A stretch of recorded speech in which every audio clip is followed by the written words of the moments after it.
আমাদের স্বপ্নের চিঠি এসে গেছে।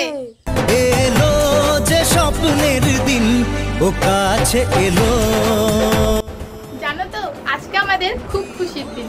প্রথমত একদিকে দিদি এসেছে আর একদিকে আমরা আমাদের স্বপ্নের চিঠি হাতে পেয়েছি। আর এটা আমি কয়েকদিন আগে হাতে পেয়েছি, তোমাদের সাথে শেয়ার করা হয়নি কারণ দিদি ছিল না, দিদি শ্বশুরবাড়িতে ছিল। আর দিদিকে ছাড়া আমি এটা কখনোই তোমাদের সাথে শেয়ার করতে পারতাম না। তবে এটা কিন্তু তোমাদের ভালোবাসা আর বাবা মার সাপোর্ট ছাড়া কখনোই সম্ভব হতো না।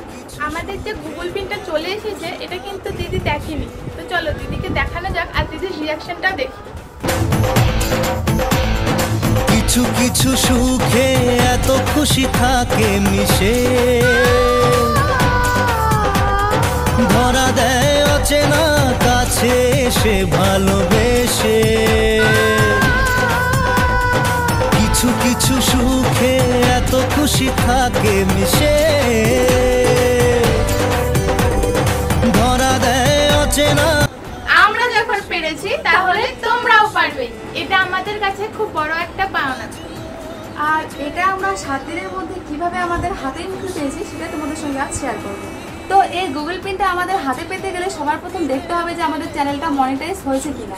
মনিটাইজেশনের জন্য আমাদের যেটা প্রয়োজন সেটা হলো 1000 সাবস্ক্রাইবার আর 4000 ঘন্টা ওয়াচ টাইম আমাদের চ্যানেলে থাকতেই হবে, তাছাড়া কিন্তু চ্যানেল মনিটাইজ করা যাবে না। হ্যাঁ, আরেকটা উপায় আছে, সেটা হচ্ছে তুমি যদি 3 মাসের মধ্যে 10 মিলিয়ন ভিউজ আনতে পারো তোমার চ্যানেলের মধ্যে, তাহলেও কিন্তু তোমার চ্যানেল মনিটাইজ হবে। আমরা কিন্তু আমাদের চ্যানেলে ওয়াচ টাইম দিয়ে মনিটাইজেশন অন করিনি, আমরা মাত্র 3 মাসের মধ্যে 10 মিলিয়ন ভিউজ আনতে পেরেছিলাম। এইভাবেই আমরা আমাদের চ্যানেলে মনিটাইজেশন অন করেছিলাম। চ্যানেল মনিটাইজ হওয়ার পরেই কিন্তু চ্যানেলের আর্নিং শুরু হয়ে যায়। তো আমাদের চ্যানেলে যখন আমরা $10 আর্নিং কমপ্লিট করে ফেলেছিলাম তখন আমাদের একটা নোটিফিকেশন দিয়েছিল গুগল অ্যাডসেন্স পিন অ্যাপ্লাই করার জন্য। তো তখন আমরা অ্যাপ্লাই করে দিই ঠিকঠাকভাবে, আর মাত্র 7 দিনের মধ্যে সেই গুগল অ্যাডসেন্স পিনটা কিন্তু আমাদের হাতের মুঠে চলে আসে। ইয়েস, আমরা যখন পেরেছি তোমরাও পারবে।